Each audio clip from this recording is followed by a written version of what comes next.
Hello good morning दोस्तों, उन्नति channel में आपका स्वागत है। हेलो गुड मॉर्निंग दोस्तों, उन्नति चैनल में आपका स्वागत है। जैसा कि आपको ज्ञात होगा कि कांस्टेबल में जीएस का भी महत्वपूर्ण योगदान रहने वाला है। 30 नंबर की जीएस है, तो हमें उसके लिए अच्छे से और सबसे ज़्यादा वेटेज जो रहने वाला है वो संविधान का रहने वाला है, क्योंकि सबसे ज़्यादा क्वेश्चन इसी से हर एग्जाम में बनते हैं संविधान में। इसलिए हम संविधान के भी टॉपिक आपको साथ में लेकर चल रहे हैं। अनुच्छेद हमारे चल रहे थे, अनुच्छेद हमने कहाँ तक पढ़ लिए तो आपको पता होना चाहिए। कितना 40 तक हम आ चुके थे। आर्टिकल कितना 40 तक हो गया था। 40 में किसका उल्लेख था? तो पंचायतों का गठन का उसमें वर्णन मिलता है। ठीक है, इसके बाद हम आर्टिकल कितना 41 से हम स्टार्ट करते हैं। तो इससे पहले हमारी वीडियो को ज़्यादा से ज़्यादा शेयर करो, लाइक करो, सब्सक्राइब करो और बेल आइकन को प्रेस करो। ठीक है, चलिएगा हम आगे बढ़ते हैं। इसी के साथ हमें क्या है कि अगर हमने आर्टिकल जो भी 395 अनुच्छेद है, अगर हमने उनको पढ़ लिया तो समझ लो पूरा संविधान हमारा क्या हो जाएगा, खत्म हो जाएगा। तो हम इसके बाद हम आगे बढ़ते हैं। आर्टिकल कितना है 41 से लेकर चलते हैं, जो हम आपके सामने लेकर आए हैं, इसलिए कि आपको टाइम खराब ना हो, उसी उद्देश्य से हम आपको इस पर बोर्ड पे लिख कर लाए हैं। ठीक है, क्लियर। हम स्टार्ट करते हैं। किसमें क्या लिखा है हम उसको समझेंगे और ये आर्टिकल याद आपको करना है और हम आपको ट्रिक से भी इनको याद करवाएंगे। ठीक है, क्लियर है। हम स्टार्ट करते हैं। तो आर्टिकल 41 क्या कहता है, पहले हमें पता होना चाहिए कि आर्टिकल 41 क्या है। पहले हम देखते हैं आर्टिकल क्या कहता है। राज्य क्या है कुछ दशाओं में, राज्य क्या है कुछ दशाओं में काम, शिक्षा और लोक सहायता उपलब्ध कराएगा, जैसे रोजगार गारंटी योजना। अब उन्होंने कहा है आर्टिकल 41 में कहा है कि राज्य कार्य जो काम, शिक्षा और लोक सहायता यानी होता है काम के अवसर प्रदान करेगा, शिक्षा भी प्रदान करेगा और लोक सहायता यानी जनता के लिए जो भी हेल्प चाहिए वो सब सरकार के द्वारा प्रदान की जाएगी, जैसे कि रोजगार गारंटी योजना। तो रोजगार गारंटी योजना एक बहुत महत्वपूर्ण योजना हुई है, जो अधिनियम जिसका 2005 है, अधिनियम बहुत ही इम्पोर्टेंट है। इसे पहले क्या है नरेगा के नाम से जाना जाता था, अब इसे मनरेगा के नाम से जाना जाता है। ठीक है, तो चलिएगा हम पहले इसका अधिनियम कब का है, 2005 का अधिनियम है, जो 2 फरवरी 2006 में इसको लागू किया गया था। तब उसका नाम क्या था, नरेगा हुआ करता था, और 2009 में इसका नाम परिवर्तित कर दिया गया और इसको मनरेगा कहा गया। 2 अक्टूबर 2009 में इसका नाम परिवर्तित करके महात्मा गांधी के नाम पर रख दिया गया। क्लियर हो गया। तो इसका अधिनियम पहले तो हम देखेंगे इसका अधिनियम कब का है। तो एक्ट कब का है, 2005 का क्या है अधिनियम। बस आपको इतना ही याद रखना है कि अधिनियम कब का है, तो 2005 का इसका अधिनियम। बस क्वेश्चन यही पूछा जाता है। अब इसके बाद आर्टिकल कितना है 42 दिया है। उसमें कहा गया है कि राज्य जो कार्य के क्या है न्यायोचित और मानवोचित दशा को ध्यान रखेगा तथा महिलाओं को प्रसूति सहायता उपलब्ध कराएगा, जैसे जननी सुरक्षा योजना। अब उन्होंने कहा है कि जो न्याय के अवसर प्रदान की जाएंगे और मानवोचित दशा को के मानव की किस प्रकार की दशा है, उसी उद्देश्य से क्या है उन पर सरकार ध्यान रखेगी, तभी उनको क्या करेगी सहायता उपलब्ध कराएगी और महिलाओं को प्रसूति सहायता उपलब्ध कराएगा, जैसे जननी सुरक्षा योजना। अब जननी सुरक्षा योजना के बारे में हमको पता होना चाहिए कब योजना लागू की गई थी और जननी सुरक्षा दिवस कब मनाते। जननी यानी होता है माँ की यानी जो क्या है सुरक्षा यानी महिलाओं की सुरक्षा करने की जो योजना है वो कब से स्टार्ट होती है। तो चलिएगा जननी सुरक्षा योजना ये कब से स्टार्ट हुई है, इसका भी अधिनियम कब का है 2005 का इसका अधिनियम है। 2005 अधिनियम तो सबको पता है कि अधिनियम कब का है, तो 2005 का अधिनियम यानी 2005 में ही ये क्या है लागू हुई थी। ये किसी अधिनियम के साथ नहीं बल्कि इसकी लागू ही कब हुआ था 2005 में स्टार्ट होती है, 2005 में स्टार्ट होती है। मगर अब पूछा जाता है कि जननी सुरक्षा दिवस कब मनाया जाता है, तो ये बहुत ही इंपॉर्टेंट है। ये किसी ने अभी तक किसी बताया नहीं होगा, जो ये सिर्फ हम ही बताने वाले हैं। तो ये याद रखो 12 अप्रैल के कब मनाते हैं, तो ये 12 अप्रैल के दिन मनाते हैं। ये बहुत ही इंपॉर्टेंट है, नोट कौन करके लिख दीजिएगा, बहुत ही इंपॉर्टेंट। ठीक है, अब उन्होंने कहा है कि 43 में कहा गया है आर्टिकल कितना हो गया 41 हो गया, 42 हो गया, अब आर्टिकल कितने हो गए 43। अब आर्टिकल 43 क्या कहता है, राज्य नागरिकों को जीवन निर्वाह के लिए, राज्य नागरिकों के जीवन निर्वाह के लिए क्या करेगा मजदूरी एवं कुटीर उद्योगों की स्थापना करेगा। इसी प्रकार जैसे हमने रोजगार गारंटी योजना में पढ़ा था कितने दिन का ये रोजगार दिया, 100 दिन का रोजगार प्रदान किया जा रहा था। अलग अलग राज्यों में इनका अलग अलग वर्णन मिलता है, क्योंकि किसी में राजस्थान में 100 दिन का, किसी में अलग अलग दिया जाता है और मजदूरी भी अलग अलग दी जाती है। तो उन्होंने कहा है कि राज्य नागरिकों के जीवन निर्वाह के लिए कुटीर एवं लघु उद्योगों की क्या करेगा, स्थापना करेगा। अब देखो इसमें याद करने का ट्रिक यह है कि इसमें लिखा है 43 यानी 43 में मतलब कितने 3 वर्ड हैं, मतलब 1 2 3। तो इसमें क्या है, कुटीर उद्योग, बस आप याद रख सकते हैं तो उससे क्या हो जाएगा, याद हो जाएगा। तो स्वयं सहायता समूह, जो NGO बने रहते हैं SGN, स्वयं हेल्प यानी होता है स्वयं सहायता समूह। क्लियर हो गए।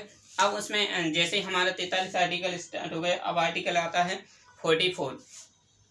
तो 44 क्या है, तो इसमें कहा है कि राज्य सभी नागरिकों के लिए एक समान सिविल सहायता क्या है, उपलब्ध कराएगा। क्लियर हो गया। राज्य क्या है, सभी नागरिकों के लिए एक समान सिविल सहायता उपलब्ध कराएगा। ये बहुत ही इंपॉर्टेंट है, इसको नोट पॉइंट करके लिखिएगा, ठीक है। ये कभी भी क्वेश्चन पूछा जा सकता है, ठीक है। अब आगे स्टार्ट करते हैं आर्टिकल 45। आर्टिकल 45 में कहा गया कि 6 वर्ष तक की आयु के बालकों के लिए, कितने 6 वर्ष के आयु के बालकों के लिए प्रारंभिक बाल अवस्था की देखरेख की जाएगी और मातृभाषा में प्रारंभिक शिक्षा की व्यवस्था करेगा। जैसे आंगनबाड़ी केंद्र, आंगनबाड़ी केंद्रों में क्या होता है कि जो 6 वर्ष तक के जो बच्चे रहते हैं, जिन्होंने उन्हें क्या किया जाएगा, बाल अवस्था की देखरेख की जाएगी और साथ ही साथ में उन्हें प्रारंभिक शिक्षा भी कहाँ से प्रोवाइड की जाएगी, तो आंगनबाड़ी केंद्र से ही प्रोवाइड की जाएगी। क्लियर है। एक कितना आर्टिकल हो गया, 45। ये भी बहुत इंपॉर्टेंट है। और इसमें वर्ष याद रखना, कितने वर्ष तक, तो 6 वर्ष तक हमें इनको याद रखना है। कैसे याद रखेंगे, 4 के बाद कितना होता है 5 के बाद कितना हो जाएगा 6, यानी क्रम से आ जाएगा 4 5 6। क्लियर है। 6 वर्ष तक की आयु के बालकों की प्रारंभिक और देखरेख की जाएगी और साथ ही साथ में प्रारंभिक जो शिक्षा प्रदान की जाएगी वो क्या है, आंगनबाड़ी केंद्रों के द्वारा। तो आंगनबाड़ी केंद्र इसका एग्जाम्पल हो जाएगा, ठीक है। अब आगे स्टार्ट करते हैं, कितना आर्टिकल कितना 46। उसमें कहा गया है कि राज्य क्या है, SC और ST और अन्य जो पिछड़े वर्ग हैं उनके लिए उत्थान का काम करेगा। अलग अलग योजनाएं भी बनाएगा और उनके निर्माण के लिए, उनके पिछड़े वर्गों के उत्थान के लिए भी कार्य करेगा। आगे कितना है 47। उन्होंने कहा गया है कि राज्य नागरिकों के जीवन स्तर को ऊंचा उठाने के लिए, मतलब जो पिछड़े लोग हैं जिन्होंने क्या है, उनके लिए जो एक वक्त की खाना भी नहीं मिलता, उन लोगों के लिए क्या करता है, राज्य नागरिकों की जीवन स्तर को ऊंचा उठाने के लिए क्या करेगा, पोषण आहार की क्या करेगा, व्यवस्था करेगा। जैसे फूड पार्कों की स्थापना करना, जैसे 5 रुपए में खाना मिलेगा, 10 रुपए में थाली मिलेगी, तो ऐसा ही इन्होंने क्या किया, फूड पार्कों की स्थापना कर दी। जैसे सीहोर और बुधनी में इनकी जो फूड पार्कों की स्थापना की गई। एक आर्टिकल कौन सा है 47 में, ठीक है। आर्टिकल 48 में कहा गया है कि राज्य कृषि एवं पशुपालनों के विकास के लिए कार्य करेगा। जैसे अटल ज्योति योजना हो गई, भावांतर योजना क्या है, अनाज से संबंधित है। और गौ संवर्धन योजना यानी गौशाला का निर्माण किया जाएगा। और गौवध निषेध, इसमें कहा गया है कि कोई भी व्यक्ति गौवध नहीं करेगा। तो ये क्या है, जो प्रथा थी उसको समाप्त कर दिया गया था, आर्टिकल 48। अब आर्टिकल 48A। अब इसमें कहा गया जहां पर अनुच्छेद के बाद A लिखा, B लिखा, C लिखा, D लिखा, तो वो किसी न किसी आर्टिकल अनुच्छेद के तहत या फिर इसको संविधान संशोधन के द्वारा जोड़ा गया है। तो चलिएगा हम स्टार्ट करते हैं। आर्टिकल कितना है 48A। राज्य क्या है, पर्यावरण का संरक्षण और संवर्धन करेगा। 21 संविधान के द्वारा, संविधान संशोधन के द्वारा जोड़ा गया। तो 42वां संविधान संशोधन 1946 के द्वारा से संविधान में जोड़ा गया। क्लियर है। इसमें है नमामि देवी नर्मदा योजना और इलेक्ट्रॉनिक टैक्सियों का इसमें क्या है, राज्य पर्यावरण का संरक्षण, यानी पर्यावरण क्या है, प्रदूषण नहीं होना चाहिए, उसी के लिए नमामि देवी नर्मदा योजना। और इलेक्ट्रिक टैक्सियों का इसमें क्या कहा कि इलेक्ट्रिक टैक्सियां लाई जाएंगी, क्योंकि इससे क्या है, प्रदूषण ना फैले, इससे पर्यावरण को नुकसान ना पहुंचे। आर्टिकल 49 में कहा गया कि राष्ट्रीय महत्व के स्मारक और उनके स्थलों का क्या करेगा, संरक्षण करेगा। जैसे लाल किला और ताजमहल, ये प्राइवेट सेक्टरों को प्रदान किए जाते हैं, प्राइवेट सेक्टरों को प्रदान किए जा सकते हैं किसकी, इनकी सुरक्षा के लिए। लाल किला और ताजमहल, इनकी मतलब बहुत सारे स्मारक हैं इंडिया में, तो वो उनके लिए क्या है, आर्टिकल 49 के तहत उनको क्या कर रहा है, सुरक्षा कर सकते हैं। आर्टिकल 50 में कहा गया है कि कार्यपालिका और न्यायपालिका का शक्ति का पृथक्करण किया जाएगा। कैसे, कार्यपालिका न्यायपालिका में हस्तक्षेप नहीं कर सकती और न्यायपालिका कार्यपालिका में हस्तक्षेप नहीं करती। अब आर्टिकल क्या है 51 है, उसमें कहा गया है कि राज्य क्या है, अंतर्राष्ट्रीय शांति और अभिवृद्धि के प्रयास करेगा। जैसे उसमें जो विदेश नीति होती है वो हमारी किसमें, आर्टिकल 51 के तहत इसमें लिखी हुई है। तो ये हमारे क्या है, राज्य के नीति निर्देशक तत्व हमारे चल रहे थे, जो आज हमने इनको क्या कर लिया, समाप्त कर लिया। कितने 36 से 51 तक हमने इन आर्टिकलों को पढ़ा, तो बहुत ही सिंपल थे। चलिएगा हम स्टार्ट करते हैं। हमने आर्टिकल 41 देखा, 42 देखा, 43 देखा, 44, 45, 46, 47, 48, 49, 50 और 51। ये देखिए हमने समाप्त कर लिए। ठीक है, अब हमें देखना है कि जो मौलिक अधिकार हमने पढ़ लिए और राज्य के जो नीति निर्देश तत्व, इनमें अंतर क्या है, क्योंकि क्वेश्चन पूछा जाता है। अब थोड़ा डिटेल में एग्जाम वाला पूछने लगा है, तो हमें उसी उद्देश्य से हमको तैयारी करनी है। चलिएगा, हम स्टार्ट करते हैं। इनको पहले स्क्रीनशॉट ले लो, इसके बाद हम आगे बढ़ते हैं। ठीक है,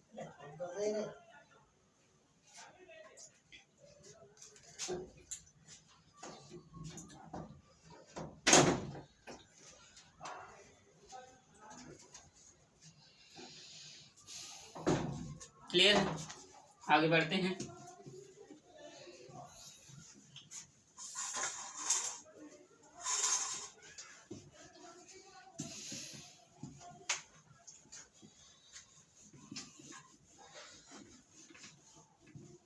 अब हमें इनमें क्या देखना है, डिफरेंस देखना है कि मौलिक अधिकार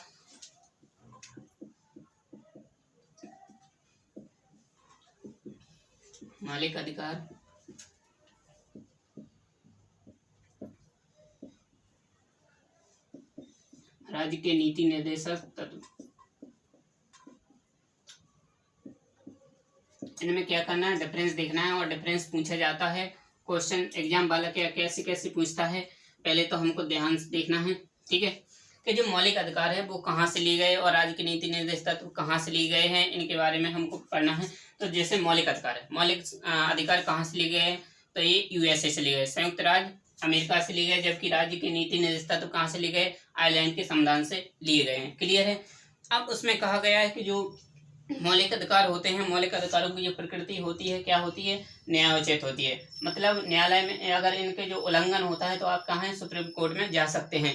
जबकि इनकी जो प्रकृति होती है वो गैर न्यायोचित होती है। इनके उल्लंघन होने पर आप कभी भी सुप्रीम कोर्ट नहीं जा सकते। ये सिर्फ किस पर डिपेंड करते हैं, राज्य के ऊपर डिपेंड करते हैं। राज्य चाहे तो इनको दे सकता है, नहीं तो इनको स्थगित कर सकता है। आगे बढ़ते हैं। जो मौलिक अधिकार होता है इसमें क्या होता है, व्यक्तिगत सुरक्षा प्रदान की जाती है या व्यक्तिगत कल्याण की भावना इसमें रखी जाती है। क्या रखी जाती है, व्यक्तिगत कल्याण की भावना रखी जाती है। जबकि ये क्या होता है, ये सामूहिक कल्याण पर बल देता है। कौन कौन राज्य के नीति तत्व है, किस पर, सामूहिक कल्याण पर क्या देते हैं, बल देते हैं। ठीक है, ये राज्य के विरुद्ध प्रदान की गए, किसमें, राज्य के विरुद्ध प्रदान किए गए हैं।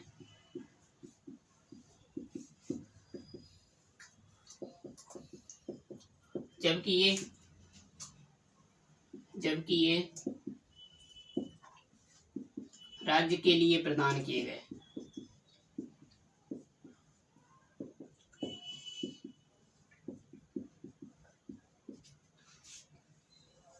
हमने और क्या पढ़ा था, और देखो क्या होता है, व्यक्तिगत कल्याण पर बल देता है।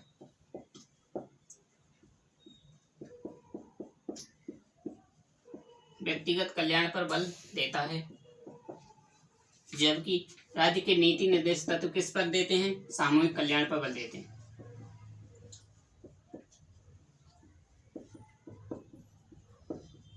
सामूहिक कल्याण पर क्या देते हैं, बल देते हैं। और मौलिक अधिकारों की जो प्रकृति हमने बताई थी वो कैसी है, न्यायोचित। जबकि राज्य के नीति निर्देश तत्वों की प्रकृति कैसी है, गैर न्यायोचित।